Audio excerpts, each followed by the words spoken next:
নমস্কার বন্ধুরা, welcome to my channel.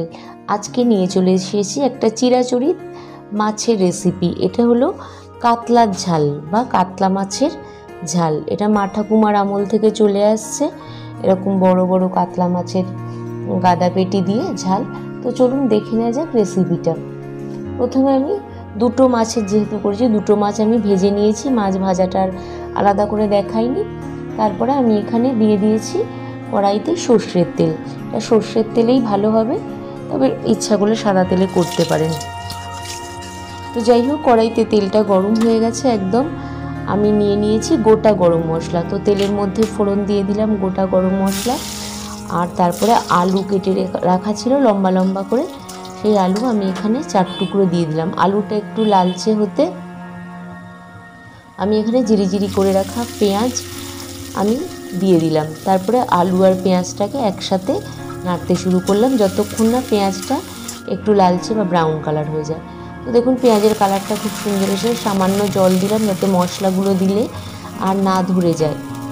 তো এবারে এক এক করে মশলাগুলো দেবো। আমি দিয়ে দিলাম স্বাদ মতো নুন বা লবণ, তারপরে দিয়ে দিলাম হলুদ গুঁড়ো, তারপরে দিয়ে দিলাম সামান্য লঙ্কার গুঁড়ো, তারপরে কাশ্মীরি লঙ্কার গুঁড়ো, আপনারা কাঁচা লঙ্কা দিয়েও করতে পারেন। যাই হোক, জিরে গুঁড়ো, ধনে গুঁড়ো সবই পরিমাণ মতো দিয়ে দিলাম। আর এখানে আর একটু ধনে গুঁড়ো আমি দিয়ে দিয়েছি 1.5 চামচ। আর এখানে আমি দিয়ে দিলাম একটু মিট মশলা। তা আপনারা এটা নাও দিতে পারেন, আমার কাছে সানরাইজের মিট মশলা ছিল তাই দিয়ে দিলাম। আর সামান্য একটু চিনি। আর আমি এখানে দিয়ে দিয়েছি টমেটো সস। বাড়িতে আমি টমেটো খুব একটা থাকে না আমার, সেই জন্য আমি সসটাই ইউজ করি, আর টেস্টটাও দুর্দান্ত হয়।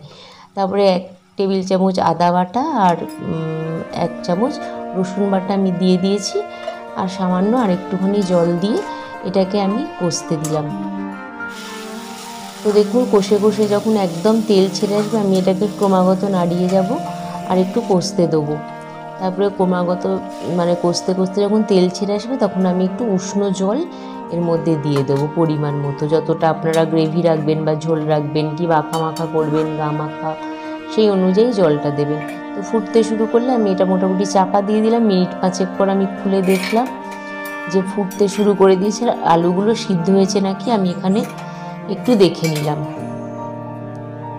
তো মোটামুটি সিদ্ধ হয়ে গেছে আলুগুলো। এরপর আমি মাছগুলো দেবো, যেহেতু মাছগুলো ফোটারও দরকার আছে একটু। একেবারে লাস্টে দিলে তো হবে না, একটু আগেই দিতে হবে। মাছগুলো আমি দিয়ে নিলাম এর মধ্যে, দিয়ে ওটাকে ফোটাতে শুরু করলাম একসাথে।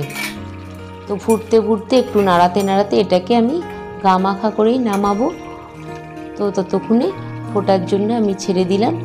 তারপরে আমি একটু ঘি দিয়ে দিলাম এখানে, সামান্য ঘি। গরম মশলাটা এখানে আমি দিই, এটা অনেকে নাও দিতে পারেন, কিন্তু টেস্টের জন্য আমি এখানে দিই। দেখুন তো মোটামুটি ফুটে উঠেছে। তারপরে আমি এটাকে অফ করে গ্যাসটা স্ট্যান্ডিংয়ে আমি দিয়ে রাখলাম। এটা কিছুক্ষণ পরে আমি দেখলাম একদম গা মাখা হয়ে গেছে। তো দেখুন রেসিপিটা কেমন লাগলো জানাবেন। আর যথেষ্ট সহজ করে আমি দেখিয়ে দিয়েছি। আর আমার চ্যানেলটিকে অবশ্যই সাবস্ক্রাইব করবেন, লাইক কমেন্ট শেয়ার করতে ভুলবেন না। এখানে অনেক আরও ইউনিক রেসিপি রয়েছে, সেগুলো দেখবেন।